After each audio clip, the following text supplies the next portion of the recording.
فأنا ناصح لإخواني بالصدع بالحق تبيض وجوههم. السكوت في مسألة الحزبية يضرها، فاصدع بما تؤمر وأعرض عن المشركين. سلامي على دماج ورجالها والشيخ يحيى ودار العلم يا سعد بانيها. Alhamdulillahirabbil alamin wassalatu wassalamu ala rasulihil amin wa ala alihi wa ashabihi ajma'in amma ba'd. Baik. Kita masih berkaitan dengan hadis yang ke-24 ikhwan tentang kisah meninggalnya paman Nabi sallallahu alaihi wasallam.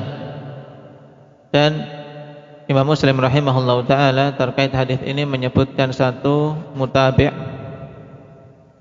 Nah, kita baca dulu sambil menambahkan beberapa fawaid seputarnya yang belum kita ambil pada pertemuan yang lalu. Qala al-Imam Muslim rahimahullah wa haddatsana Ishaq ibn Ibrahim wa 'Abd ibn Humaid qala akhbarana Abdul Razzaq qala akhbarana Ma'mar. Yani tahwilus sanad, sanadnya berpindah ke guru yang lain. Wa haddatsana Hasan al-Hulwani wa 'Abd ibn Humaid qala haddatsana Ya'qub wa huwa ibnu Ibrahim ibn Sa'd qala haddatsani abi an Salih, yani Salih ibn Kaisan kilahuma 'an az-Zuhri bihadzal isnadi mithlah ghaira anna hadits Salih intaha 'inda qawlihi fa anzalallahu 'azza wa jalla fi wa lam yadhkur al-ayatain. Ya, jadi ini perawi-perawi yang lain yang didapat oleh Imam Muslim dari jalur yang lain dengan hadis yang sama. Hanya saja dalam hadis yang riwayat ini tidak menyebutkan dua ayat. Wa qala fi hadithi wa ya'udani fi tilkal maqalah wa fi hadithi Ma'mar makana hadhil kalimah falam yazala bihi. Dan ini penjelas bahwasanya dua orang yang saat itu juga bersama dengan Abu Thalib. Siapa dua orang tersebut? Iqbal.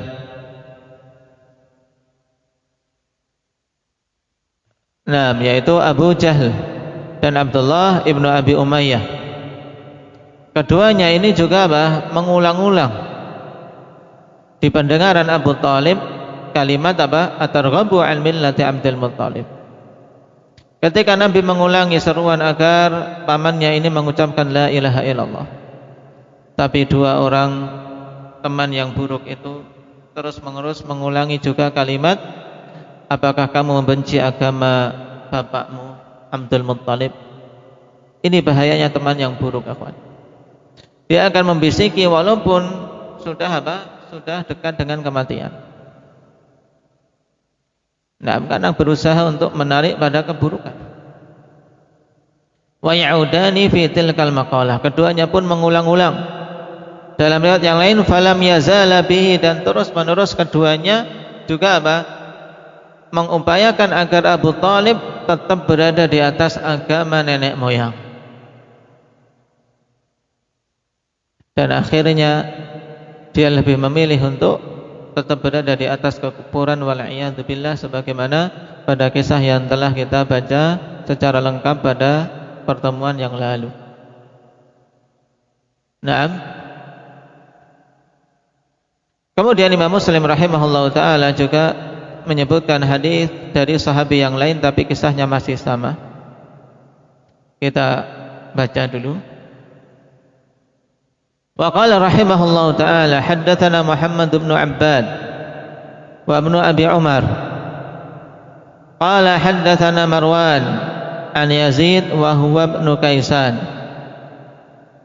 an Abi Hazim an Abi Hurairah radhiyallahu anhu qala qala Rasulullah sallallahu alaihi wasallam li'ammihi 'inda al-maut qul la ilaha illallah ashhadu laka biha yaumal qiyamah fa'aba fa anzalallah innaka la tahdi man ahbabta.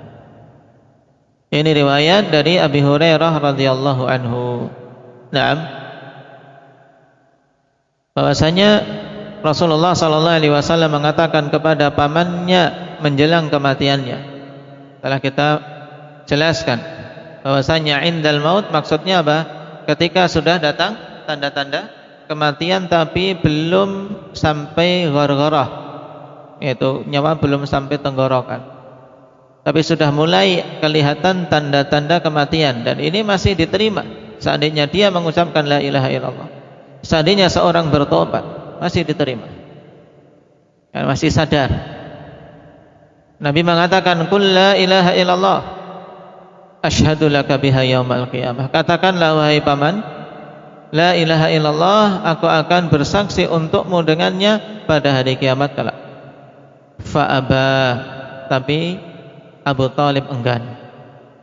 Dan sebab keengganan apa akan diterangkan pada riwayat yang lain. Fa'anzalallah innaka la tahdi man ahbabta. Maka Allah turunkan ayat di surat Al-Qasas ini.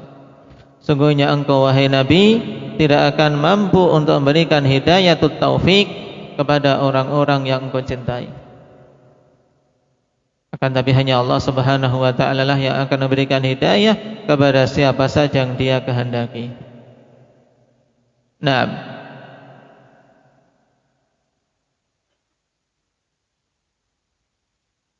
Dan hadis Abi Hurairah ini ikhwan, naam, infarada bihi Muslim. Berbeda dengan hadis Musayyib Ibnu Hazn. Musayyib Ibnu Hazn, hadis tersebut muttafaqun alaih.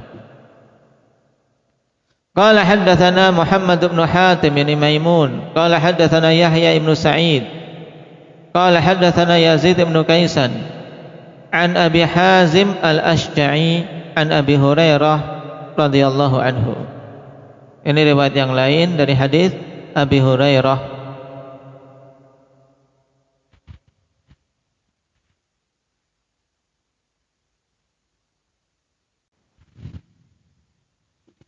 Qala Rasulullah sallallahu alaihi wasallam li ammihi, qul la ilaha illallah asyhadu laka biha yaumal qiyamah.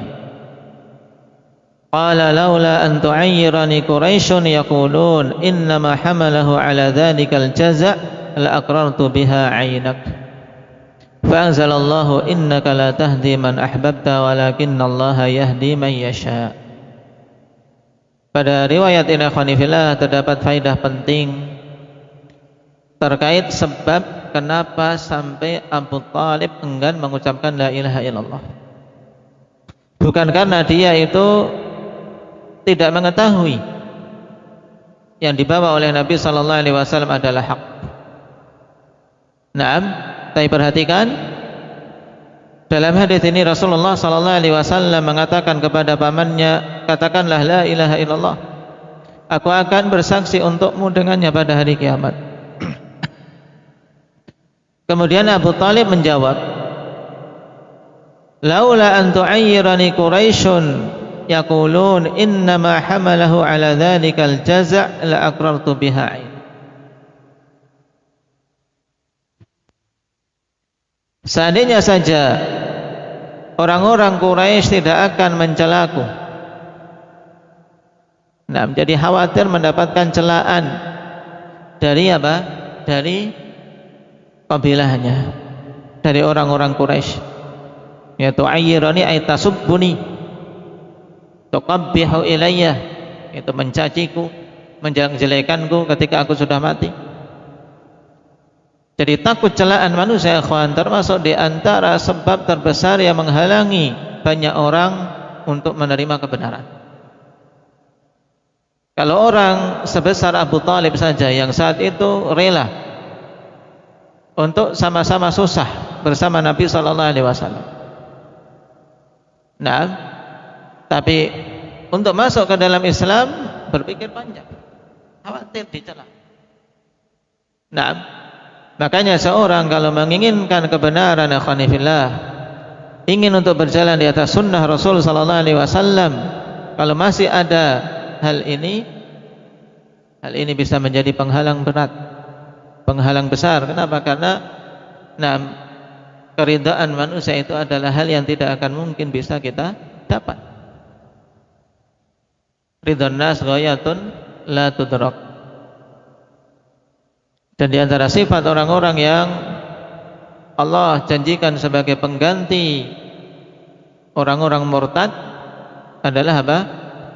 Mereka itu tidak gentar, tidak takut dengan celaan orang-orang yang mencela. Yujahiduna fi sabilillah la yakhafuna laumata laim.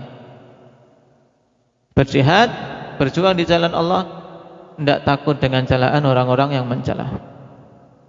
Maksudnya celaan karena dia berada di atas kebenaran. Adapun celaan karena memang dia berbuat tercela, ini harusnya seorang menjauh. Seorang khawatir jangan sampai dicela karena berbuat keburukan.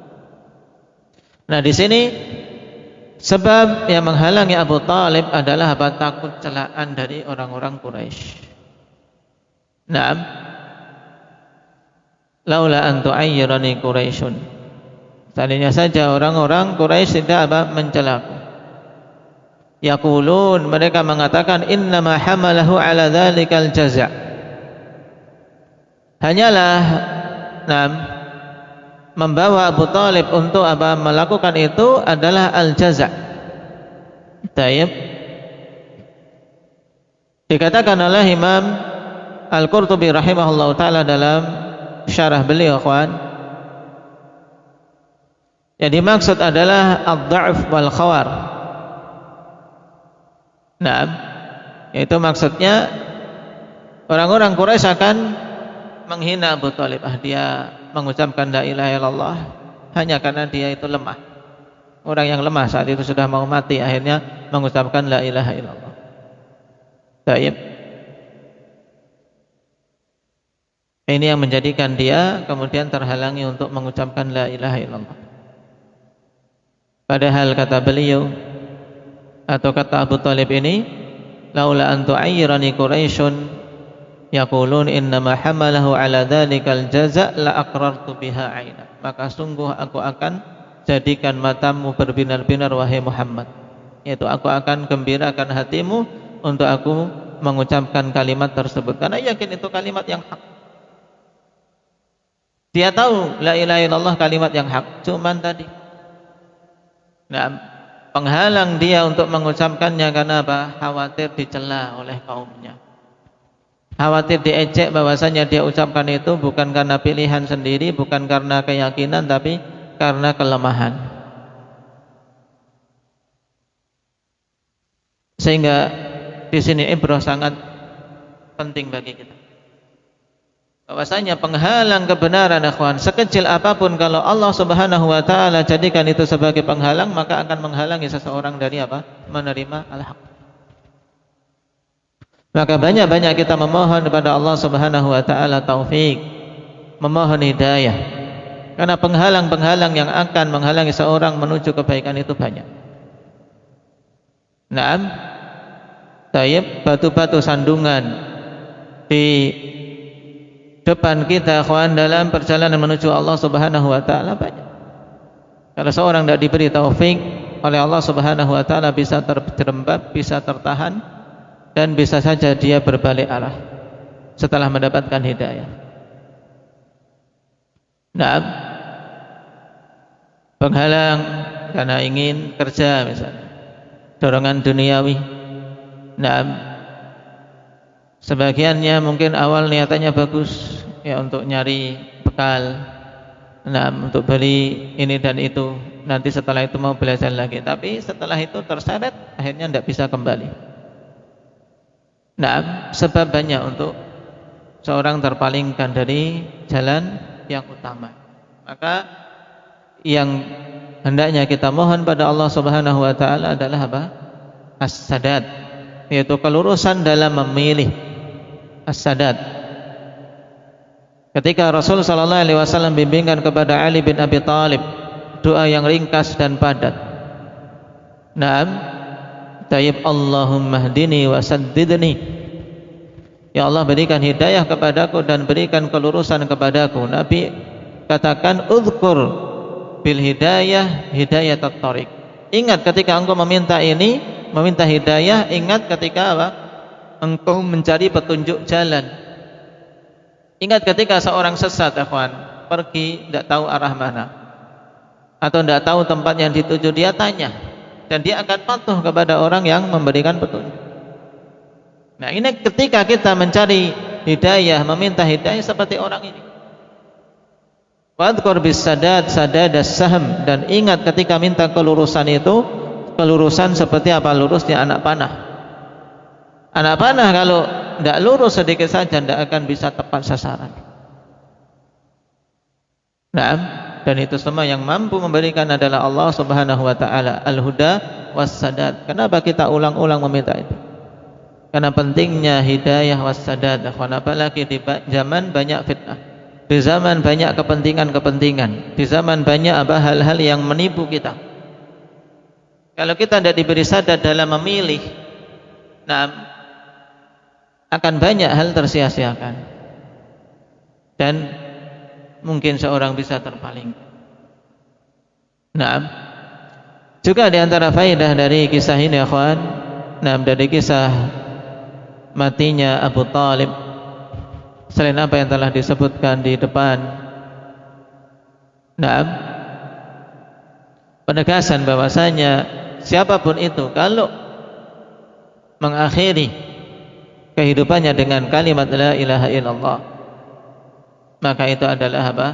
Pertanda kebaikan dia, pertanda kebaikan dia, dan menjadi sebab utama untuk dia bisa selamat dari neraka Allah Subhanahu wa taala dan masuk ke dalam surga. Walaupun mungkin Allah Subhanahu wa taala ketika melihat dia memiliki dosa-dosa yang banyak, Allah menghendaki untuk menghukumnya, dihukum di neraka, tapi tidak akan kekal selama seorang mengakhiri kehidupannya dengan kalimat la ilaha illallah. Naam. Man kana akhiru kalamihi la ilaha illallah dakhala al-jannah. Siapa saja yang akhir dari kalimat yang dia ucapkan adalah la ilaha illallah, maka dia akan masuk ke dalam surga. Baik. Juga di sini kita ingat bimbingan bagi siapapun yang menunggui orang yang sedang sakarat, orang yang sedang sakit. Itu adalah momen yang sangat menentukan. Makanya ketika menunggui orang sakit yang sudah dekat dengan kematian, jangan ditinggalkan sekejap pun. Dalam artian hendaknya senantiasa dia menunggui. Kalaupun dia ada kepentingan, hendaknya ada yang nak menggantikannya. Untuk apa? Untuk tadi mengingatkan, mentalkin. Naam. Lakinu mautakum la ilaha illallah. Talkinlah orang-orang yang mau meninggal di antara kalian dengan kalimat la ilaha illallah. Ucapkan sempurna la ilaha illallah. Jangan takut nanti kalau baru la ilaha gimana. Nah, ini di luar logika kita. Karena mengucapkan saat itu, akhwan, semuanya kembali kepada apa? Kepada taufik dari Allah. Bukan kita pakai logika, sudahlah Allah Allah saja. Ini logika orang yang tidak mengedepankan dalil. Karena Nabi SAW merintahkan untuk mentalkin la ilaha illallah, bukan mentalkin Allah Allah Allah saja. Jadi talqin ya lengkap, ucapkan la ilaha illallah, lengkap. Adapun nanti dia nggak bisa mengucapkan, itu bukan urusan.